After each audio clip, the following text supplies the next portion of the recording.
Hello friends, welcome to our channel. तो friends, आज के इस वीडियो में हम बात करेंगे हमारी एनटीए यूजीसी नेट पेपर 1 2022 से रिलेटेड जो मॉक टेस्ट सीरीज़ है उसके मॉक टेस्ट 10 के बारे में। जहां पर फ्रेंड्स आज के इस वीडियो में हम डिस्कस करने वाले हैं 10 एमसीक्यूज़ को। तो आप सभी वीडियो का फॉर्मेट जानती हैं, तो हम डायरेक्ट अपने फर्स्ट क्वेश्चन पर चलते हैं, जहां पर आज का हमारा पहला क्वेश्चन है, which among the following ministry of education initiatives provides over 6000 plus journals. यानी कि निम्नलिखित में से कौन सी शिक्षा मंत्रालय की पहल 6000 से ज़्यादा पत्रिकाएं प्रदान करती है। फ्रेंड्स, ऑप्शंस आप अपनी स्क्रीन पर देख सकते हैं और इसी वीडियो के नीचे कमेंट करके हमें 10 सेकंड के अंदर करेक्ट आंसर बता सकते हैं, जहां पर फ्रेंड्स ऑप्शंस आपको खुद रीड करने हैं।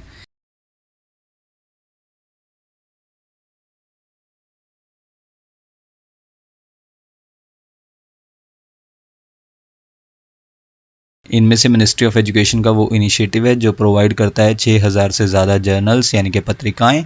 ऑप्शन डी, इलेक्ट्रॉनिक शोध सिंधु, इन शॉर्ट ई शोध सिंधु, ये प्रोवाइड करता है 6000 से ज़्यादा जर्नल्स। और किसका इनिशिएटिव है ये? मिनिस्ट्री ऑफ एजुकेशन का। इसके बाद फ्रेंड्स, ये इनिशिएटिव है ministry of education, government of India का, जिसे एग्जीक्यूट किया जाता है इनफ्लिबनेट सेंटर द्वारा, और प्रोवाइड करता है एक्सेस, पहुंच प्रदान करता है ई रिसोर्सेज तक, यानी कि इलेक्ट्रॉनिक रिसोर्सेज तक पहुंच प्रदान करता है किन्हें? जो सेंट्रली फंडेड टेक्निकल इंस्टीट्यूशंस हैं, यूनिवर्सिटीज़ हैं और कॉलेजेस हैं। और इन्हें कवर किया गया है किसके अंडर? 12B और 2F सेक्शन के अंडर यूजीसी एक्ट के। तो उन्हें ई शोध सिंधु प्रोवाइड करता है एक्सेस ई रिसोर्सेज तक। इसके बाद नेक्स्ट पॉइंट में मिनिस्ट्री ऑफ एजुकेशन ने फॉर्म किया ई शोध सिंधु का, जहां पर मर्ज किया गया 3 इनिशिएटिव्स को। और वो 3 इनिशिएटिव्स कौन से हैं जिन्हें मर्ज करके ई शोध सिंधु का फॉर्म किया गया? नंबर 1 है UGC Infonet digital library consortium. Number 2 है एनलिस्ट यानी कि national library and information services infrastructure for scholarly content. और नंबर 3 है INDEST AICTE कंसोर्टियम, यानी कि Indian national digital library in engineering sciences and technology, INDEST AICTE consortium. इसके बाद friends next question है question number 2, which of these is called the reservoir of Indian thesis, यानी कि इनमें से किसे भारतीय निबंध का संग्रह कहा जाता है?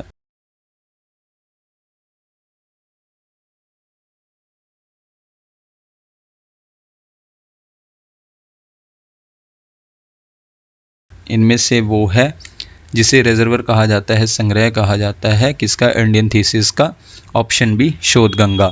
जहाँ पर फ्रेंड्स इस क्वेश्चन को हम थोड़ा डिस्कस कर लेते हैं। सबसे पहले शोध गंगा क्या है? एक डिजिटल रिपोजिटरी है, यानी कि एक डिजिटल भंडार गृह है, किसका? इंडियन इलेक्ट्रॉनिक थीसिस का और डिजर्टेशंस का, जिसे सेटअप किया जाता है और मेंटेन किया जाता है इनफ्लिबनेट सेंटर द्वारा।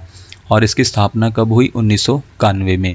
इसके बाद फ्रेंड्स इनफ्लिबनेट सेंटर क्या बन गया? एक इंडिपेंडेंट इंटर यूनिवर्सिटी सेंटर बन गया जून 1996 में। नेक्स्ट पर है हमारे पास जो शोध गंगा वर्ड है वो 2 शब्दों से मिलकर बना है, एक तो शोध और दूसरा वर्ड है गंगा, जहां पर शोध संस्कृत से लिया गया शब्द है और इसका मतलब क्या है? रिसर्च एंड डिस्कवरी, यानी कि अनुसंधान और खोज। ये किसका मतलब है?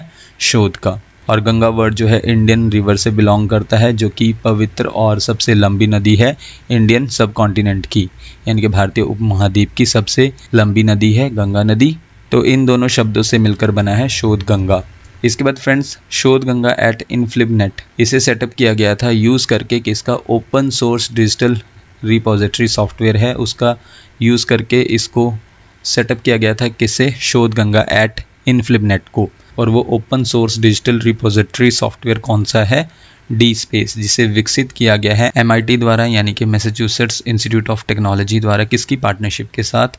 यानी कि किसके साथ पार्टनरशिप की गई? ह्यूलेट पैकर्ड के साथ, इन शॉर्ट HP के साथ पार्टनरशिप की गई इस सॉफ्टवेयर को विकसित करने के लिए। कौन सा सॉफ्टवेयर है? D space. शोध गंगा क्या करता है? प्रोवाइड करता है प्लेटफॉर्म उन रिसर्च स्कॉलर्स को कि वो डिपॉजिट कर सकते हैं, जमा कर सकते हैं अपने PhD थीसिस को और उसे अवेलेबल बना सकते हैं, पूरी जो इंटायर स्कॉलरली कम्युनिटी है वो उन थीसिस तक पहुंच सके। इसके बाद फ्रेंड्स हमारा नेक्स्ट क्वेश्चन है question number 3, which of the following provides access to plagiarism detection software, in short PDS, to all universities और institutions in India since September 1, 2019, यानी कि निम्नलिखित में से कौन 1 सितंबर 2019 से भारत के सभी विश्वविद्यालयों संस्थानों को साहित्यिक चोरी का पता लगाने वाले सॉफ्टवेयर तक पहुंच प्रदान करता है?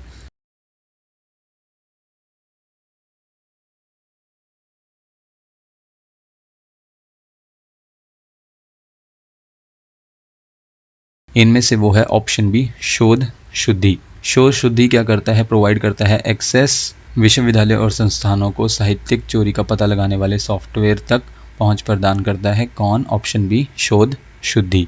इसके बाद फ्रेंड्स इस इनिशिएटिव के अंडर जो है उरकुंड एक web based plagiarism detection software system है जो प्रोवाइड किया जाता है सभी यूज़र्स को जो बिलोंग करते हैं यूनिवर्सिटीज़ और इंस्टीट्यूशन से कंट्री में। तो उनको एक web based plagiarism detection software system provide किया जाता है जिसका नाम क्या है? उरकुंड। इसके बाद फ्रेंड्स हमारा नेक्स्ट क्वेश्चन है question number 4, which of the following is a platform to provide over 700 plus e books for the post graduate courses. यानी कि निम्नलिखित में से कौन स्नातकोत्तर पाठ्यक्रमों के लिए 700 से ज़्यादा ई पुस्तकें प्रदान करने वाला एक मंच है?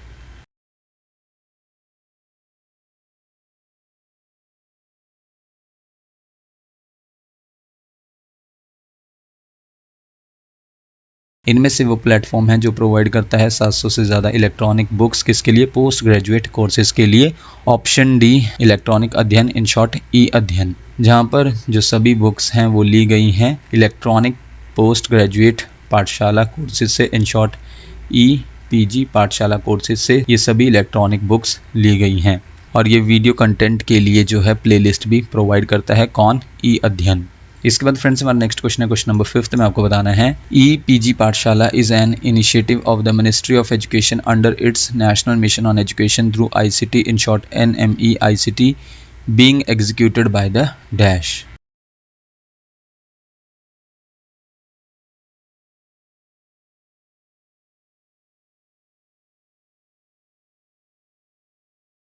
इलेक्ट्रॉनिक पोस्ट ग्रेजुएट पाठशाला क्या है? इनिशिएटिव है किसका? मिनिस्ट्री ऑफ एजुकेशन का। किसके under? National mission on education through ICT के अंडर। और इसे एग्जीक्यूट किया जाता है इनमें से ऑप्शन सी UGC यानी कि यूनिवर्सिटी ग्रांट्स कमीशन द्वारा। और ये इंटरेक्टिव ई कंटेंट प्रोवाइड करता है 70 से ज़्यादा सब्जेक्ट्स में। और इसका थीम क्या है? यानी कि ई पीजी पाठशाला का थीम क्या है? A gateway to all post graduate courses, यानी कि गेटवे सभी पोस्ट ग्रेजुएट कोर्सेज के लिए। इसके बाद फ्रेंड्स हमारा नेक्स्ट क्वेश्चन है question number 6, who is called father of the internet, यानी कि इंटरनेट का जनक किसे कहा जाता है?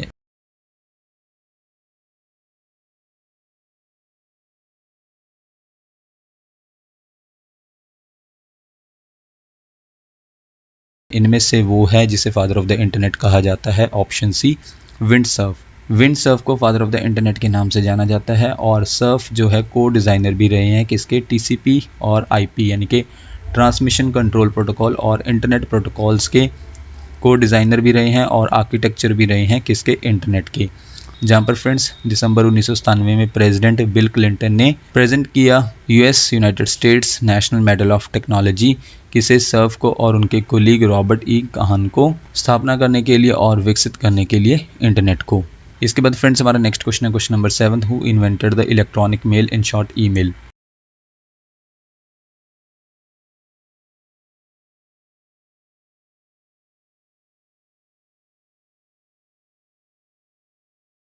ईमेल का आविष्कार किया है इनमें से ऑप्शन सी रे टॉमलिंसन ने। इलेक्ट्रॉनिक मेल एक मेथड है एक्सचेंज करने का, आदान प्रदान करने का मैसेजेस को, यानी कि मेल को किन के बीच में? लोगों के बीच में यूज़ करके इलेक्ट्रॉनिक डिवाइसेस का। इसके बाद फ्रेंड्स हमारा नेक्स्ट क्वेश्चन है question number 8, which agreement was rejoined by President Joe Biden in the first step to combat global warming, यानी कि राष्ट्रपति जो बाइडन ने ग्लोबल वार्मिंग से निपटने के लिए पहले कदम में किस समझौते को फिर से जोड़ दिया?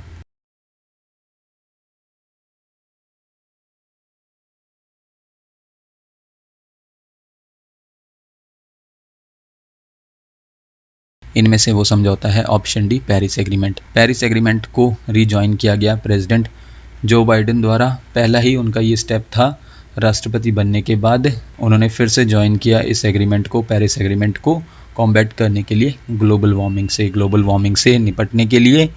जहाँ पर फ्रेंड्स डोनाल्ड ट्रंप ने विड्रॉ कर लिया था इस एग्रीमेंट से कब? 2017 में। और जो बाइडन के प्रेसिडेंट बनने के बाद जो है पेरिस एग्रीमेंट को फिर से रीजॉइन किया गया USA द्वारा। इसके बाद फ्रेंड्स अगर हम 20 जनवरी 2021 तक अगर बात करें तो वर्ल्ड की हर एक कंट्री जो है वो तकरीबन पार्ट है किसका? पेरिस एग्रीमेंट का। और ये एग्रीमेंट रिड्यूस करने के लिए है कार्बन एमिशंस को, यानी कि जो कार्बन का उत्सर्जन होता है उसको कम करने के लिए है पेरिस एग्रीमेंट। देन इसके बाद नेक्स्ट पॉइंट में पेरिस एग्रीमेंट एक लीगली बाइंडिंग इंटरनेशनल ट्रीटी है, यानी कि एक कानूनी अनिवार्य रूप से अंतर्राष्ट्रीय संधि है क्लाइमेट चेंज पर, जलवायु परिवर्तन पर, और इसे अपनाया गया था 196 पार्टीज़ द्वारा। कहाँ पर? कॉन्फ्रेंस ऑफ द पार्टीज़ 21 में, पेरिस में। कब अपनाया गया था? 12 दिसंबर 2015 को। और ये कब से प्रभाव में आया पेरिस एग्रीमेंट? 4 नवंबर 2016 से। इसके बाद फ्रेंड्स हमारा नेक्स्ट क्वेश्चन है question number 9। Vikramshila was founded by which emperor, यानी कि विक्रमशिला किस सम्राट द्वारा स्थापित की गई थी?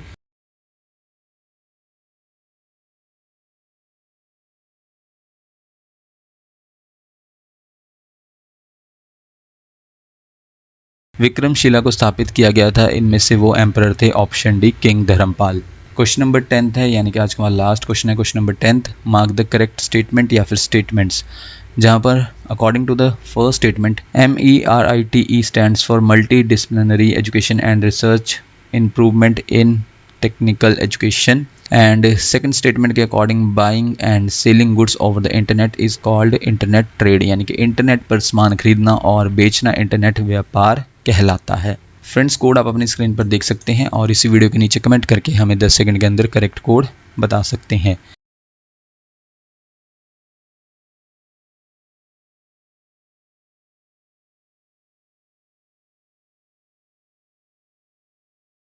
इनमें से करेक्ट कोड है कोड ए। कोड ए के अकॉर्डिंग ओनली फर्स्ट, यानी कि सिर्फ फर्स्ट स्टेटमेंट जो है वो करेक्ट है, जहाँ पर फर्स्ट स्टेटमेंट के अकॉर्डिंग MERITE का फुल फॉर्म क्या है? Multi disciplinary education and research improvement in technical education.